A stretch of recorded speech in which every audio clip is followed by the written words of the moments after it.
Hello बच्चों, तो चलो आज हम पढ़ते हैं integrated rate law for nth order of the reaction. nth order of reaction निकालने के लिए हमें सबसे पहले रेट ऑफ रिएक्शन पता होना चाहिए कि रेट ऑफ रिएक्शन का ऑर्डर क्या होना चाहिए, zero order, first order, second order, third order. तो ये थोड़ा सा मैं ब्रीफ करते हुए फिर मैं आपको पढ़ाऊंगा integrated rate law for nth order of the reaction. तो आइए देखते हैं।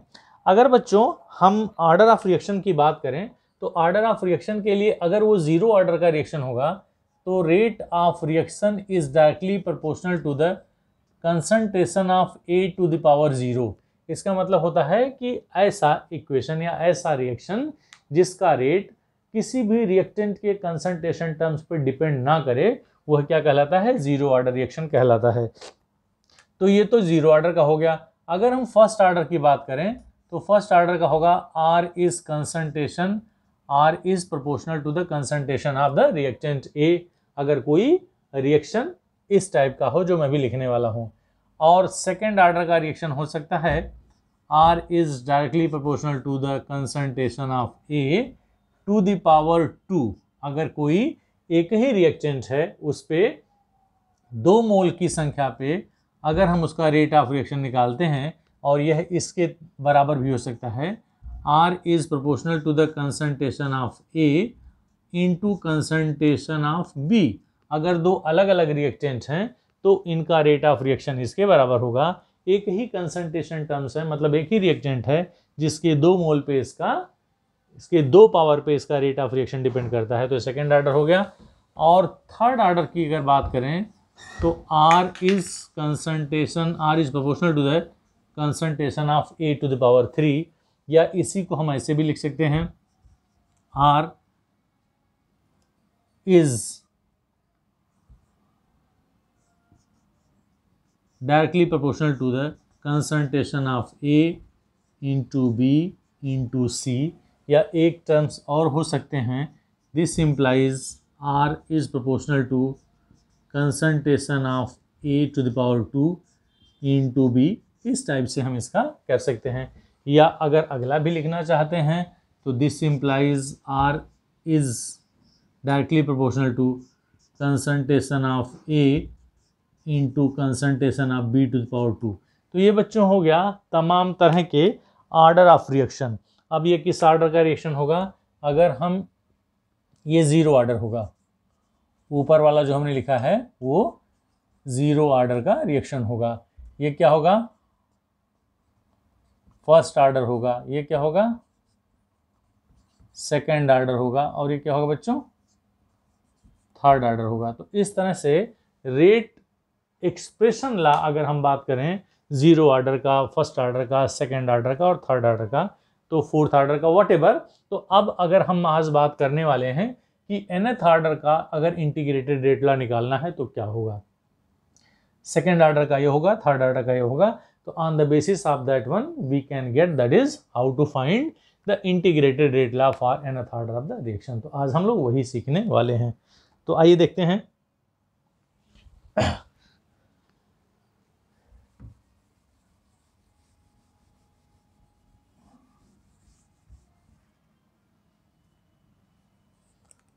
अगर हम कोई इक्वेशन लिखते हैं और इक्वेशन है A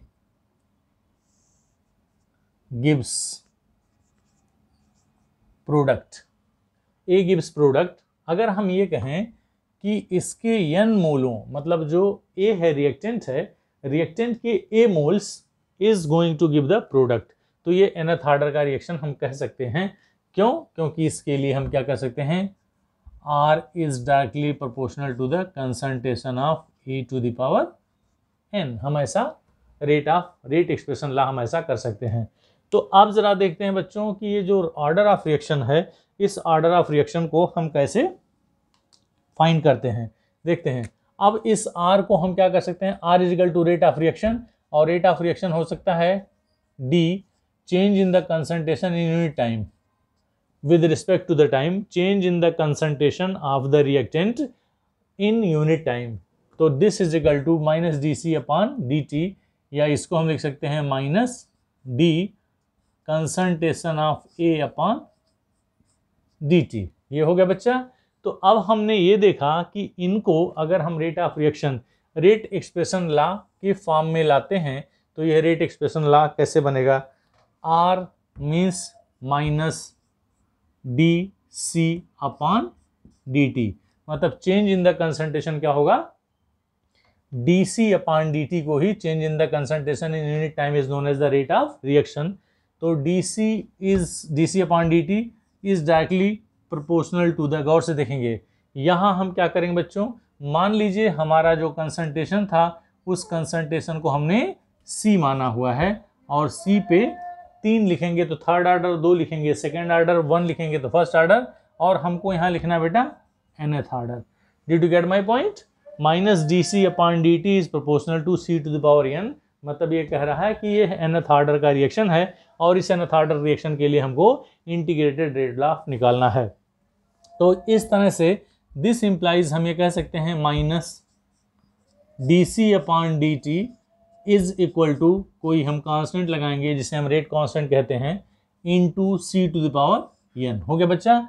ये माइनस क्यों लगाया? Because we know that is by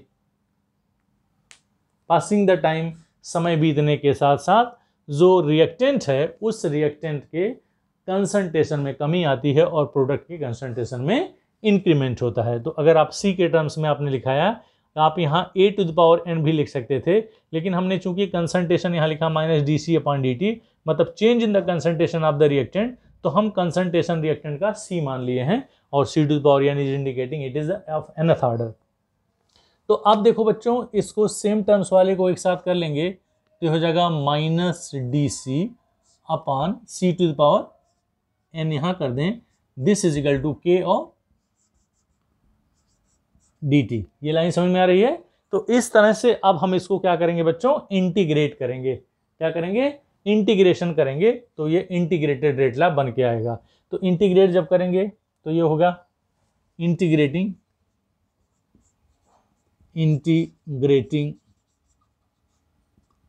both sides. अगर हम इसको इंटीग्रेट करें, एक चीज और मैं आपको यहां बता देना चाहता हूं कि जो अगर हमने इसका इनिशियल कंसंट्रेशन जो माना था वो क्या था, इसका इनिशियल कंसंट्रेशन बच्चा C था और इसका इनिशियल कंसंट्रेशन 0 था, और अगर हम T time after time t यहां लिख देते हैं, आफ्टर टाइम t, अगर हम t समय के पश्चात इसके कंसंट्रेशन की बात करें तो इसका प्रोडक्ट x बनेगा, गौर से देखेंगे, और जो x बनेगा तो इसका जो अमाउंट होगा वो बचेगा C minus x, am I right? और यह C माइनस एक्स को बेटा हम CT के नाम से जानेंगे। किसके नाम से जानेंगे?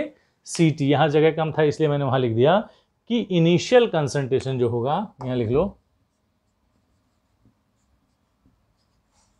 इनिशियल कंसंट्रेशन किसका, रिएक्टेंट का C था और प्रोडक्ट का इनिशियल कंसंट्रेशन 0, लेकिन टाइम t बीतने के बाद आफ्टर टाइम t इस प्रोडक्ट का x अमाउंट x मोल पर लीटर बन रहा है। तो अब जो इस रिएक्टेंट का बचा हुआ पार्ट है आफ्टर टाइम t वो C माइनस एक्स के बराबर होगा, तो C minus x upon CT। तो अब इसी को हम इंटीग्रेटिंग बोथ साइड्स करेंगे, तो इसको जरा ध्यान से देखेंगे, हमने माइनस साइन बाहर लगा दिया और यहाँ लिख दिया DC upon C to the power n, जरा गौर करेंगे, और this is equal to K concentration of dt। अब यहाँ आपको दो चीज़ें लिमिट लगानी है। कैसे लिमिट लगाएंगे बच्चा? इसका लोअर लिमिट क्या है, इनिशियल कंसंट्रेशन इसका C था, क्या था बच्चा, इसका इनिशियल कंसंट्रेशन C था, या हम इसको C नॉट मान लेंगे, यहाँ हमने जहाँ C लिखा था इसको क्या मान लेंगे, C नॉट मान लेंगे, और जो फाइनल कंसंट्रेशन था वो क्या था, CT था, और यहाँ टाइम 0 से T हो रहा है। ये गौर से देखेंगे, इसी को समझ गए तो आप इंटीग्रेटेड रेट लॉ बड़े आसानी से निकाल सकते हो। Minus D C upon C to the power n, lower limit और अपर लिमिट में इसको क्या करेंगे, इंटीग्रेट करेंगे। लोअर लिमिट मतलब कंसंट्रेशन उसका इनिशियल कंसंट्रेशन C नॉट था, और T टाइम के बाद इसका जो कंसंट्रेशन हो गया वो क्या हो गया, CT हो गया, यही आपको ध्यान देना होगा। और CT की वैल्यू आपने देखा यहाँ C माइनस एक्स के बराबर होगी, और this is equal to K into T। तो अब इसके बाद यहाँ से हम फिर नीचे इसको इंटीग्रेट करेंगे। देखो बच्चों, ये तो मैथमेटिक्स वाले बच्चे समझ जाते हैं। अगर हम बायो वाले बच्चों की बात करें तो बायोलॉजी वाले बच्चों के लिए इंटीग्रेशन थोड़ा सा टफ होता है, हालांकि दे आर नोइंग, बट थोड़ा सा टफ होगा। ये क्या फार्मूला बनेगा, अगर हम इसको ऊपर ले जाएं, गौर से देखेंगे तो दिस इज इक्वल टू हो जाएगा minus integration of c to the power minus n, ये ऊपर चला गया तो माइनस n हो गया, और dc इज इक्वल टू इसका जो अपर लिमिट और लोअर लिमिट है उसको लिखेंगे c नॉट और ct हम कर देंगे, और यह जो था k into dt, lower limit 0 और अपर लिमिट क्या था, t था। इसी को बच्चों हमको इंटीग्रेट करना है। हमने जब लिमिट लगा दिया लोअर लिमिट और अपर लिमिट, तो इंटीग्रेट करने पर हम इंटीग्रेशन कांस्टेंट नहीं यूज करते हैं। इसकी वैल्यू क्या हो जाएगी, आप यहाँ माइनस साइन लगा देंगे। इसकी जो वैल्यू होगी बेटा हम जानते हैं x टू द पावर, यानी यहाँ लिख रहे हैं, गौर से देखेंगे, x to the power n is equal to होता है integration of x to power n is equal to x to the power n plus 1 upon n plus 1, यहाँ लिखेंगे dx। अगर हम लिखते हैं x to the power n dx is equal to x to the power n plus 1 upon n plus 1, तो इसकी जगह पे c to the power minus n to the power n था, तो इसकी जगह पे क्या लिखेंगे, c to the power minus n plus 1 divide by minus n plus 1, और इसकी लिमिट लगा देंगे c नॉट से ct पे, करेक्ट वन। और यहाँ जो वैल्यू हो जाएगी वो क्या हो जाएगा बच्चा, के टी, और इस t की लिमिट आप क्या करेंगे, 0 टू t लगा देंगे। यहाँ कंसंट्रेशन टर्म्स आपको नहीं लगाना है। आइए अब क्या होगा, इसकी वैल्यू क्या होगी, अगर यहाँ minus minus n plus 0 c to power minus n plus 0, अब हम यहाँ इसको क्या करेंगे बच्चा, कि इसकी वैल्यू कैसे पुट करेंगे, हम कैसे पुट करेंगे, higher limit minus lower limit. Higher limit क्या था, सी टी था, और लोअर लिमिट क्या था, सी नॉट था। इसकी हायर लिमिट टी थी और लोअर लिमिट क्या था, 0 था। तो इस तरह से अगर हम इन दोनों की वैल्यू फाइंड करेंगे तो क्या हो सकता है, जरा गौर से देखेंगे, this is equal to minus, जैसे था बाहर रहने देंगे, हमारे पास क्या बचा, c, हमने हायर लिमिट लिया c t to the power minus n plus 1 upon minus n plus 1, ये हो गया। और इसमें से लोअर लिमिट वाला बेटा हम सब्ट्रैक्ट करेंगे, तो c टू द पावर, इसको c नॉट करेंगे, माइनस n प्लस 1 जो ऊपर लिखा था, और divide by minus n plus 1, ये इसकी वैल्यू हो गई। हमने इसकी वैल्यू पुट कर दी, higher limit minus lower limit is equal to, इसकी हायर लिमिट और लोअर लिमिट जब हम यूज करेंगे तो सीधे सीधे क्या हो जाएगा, के टी, टी के जगह टी रखेंगे हायर लिमिट, और लोअर लिमिट 0 रखेंगे, तो k t minus 0 is equal to k t के बराबर हो जाएगा। ये समझ में आ रहा है। तो इस तरह से अब आप देखो, यहाँ माइनस, ये माइनस n माइनस 1 यानी 1 माइनस n था, यहाँ माइनस में आप क्या करो बेटा, दिस अगर माइनस लगा देंगे तो दिस इज इक्वल टू, गौर से देखेंगे, ये बन जाएगा, अगर इस 1 अपान माइनस n प्लस 1 को हम कॉमन लें, जो कि दोनों में सेम दिखाई दे रहा है, तो ये बन जाएगा n माइनस 1, क्या बन गया, n minus 1। 1 upon n minus 1 को हम लिखेंगे 1 अपान n माइनस 1। अब यहाँ से जो बचेगा वो क्या हो जाएगा, जब इसमें इसका मल्टीप्लिकेशन करेंगे तो हो गया माइनस और माइनस प्लस हो गया, और minus into plus is equal to minus 1 होगा, तो n माइनस 1 नीचे वाला बन गया, और ऊपर वाला बचा c t to the power minus n plus 1 और minus c not minus n plus 1, correct one. और this is equal to k t, बस ये आपका रिलेशन आ गया। अब फाइनली हम क्या करेंगे बच्चों, कि माइनस n प्लस 1 हो तो इसको हम एक लाइन और लिख सकते हैं, 1 अपान n माइनस 1। ये जो पावर अगर नीचे आ जाएगा तो इसको लिख सकते हैं 1 upon c to the power, sorry c t to the power, ये माइनस n जब पावर ऊपर से नीचे या नीचे से ऊपर जाते हैं तो उसके साइन बदल जाते हैं, तो लिख सकते हैं n minus 1 minus 1 upon c not n minus 1 is equal to k t. तो इस तरह से हमने ये जो एक्सप्रेशन पढ़ा बेटा, दिस एक्सप्रेशन इज द, किसके बराबर हो गया, this is the rate integrated law. क्या हो गया? Rate integrated law. This implies, हमने यहाँ इक्वल का साइन लगा दिया है, this is equal to this is equal to this. This implies मतलब 1/n-1 1/ct to the power n-1 -1/c not n-1 is equal to क्या हो गया? kt के बराबर हो गया। तो इस तरह से बच्चों हम ये कह सकते हैं कि this is the rate integrated law for the nth order of reaction. अब बच्चों अगर हमको first order, second order, third order निकालना है, मान लो सेकंड ऑर्डर निकालना होता तो पता 1/2 - 1 is equal to 1 1/ct final concentration, 2 - 1 -1/c not initial concentration, n-1 का मतलब इनकी जगह पे अगर हम 2 कर देंगे तो इस तरह से अगर आपको n की वैल्यू पता है कि वो 0 ऑर्डर है कि सेकंड ऑर्डर है, फर्स्ट ऑर्डर है कि सेकंड ऑर्डर है कि थर्ड ऑर्डर है, तो हम किसी भी nth ऑर्डर के लिए यह इंटीग्रेटेड रेट लॉ बड़े आसानी से निकाल सकते हैं। अब हमको पता है कि अगर हम इसी में t की value, what is the relation between t half and t, अगर हम k यहाँ से k की वैल्यू फाइंड करेंगे तो k इज इक्वल टू हो जाएगा 1/t इंटू दिस मच। तो अगर हम हाफ लाइफ पीरियड की बात करेंगे, अगर t और t हाफ में हम एक रिलेशन निकालें तो t और t हाफ में हम रिलेशन निकालेंगे तो t की जो वैल्यू होगी बच्चा, वहाँ क्या होगी? t की वैल्यू हम t हाफ रख देंगे। यहाँ देखते हैं, हम उसको ऐसे भी कर सकते हैं।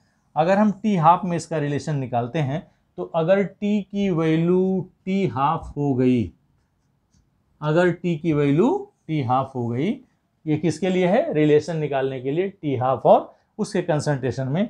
तो जो ct की वैल्यू थी, जरा गौर से देखेंगे, ct की वैल्यू थी, ct की वैल्यू c - x थी, यह क्या हो जाएगा? c0/2।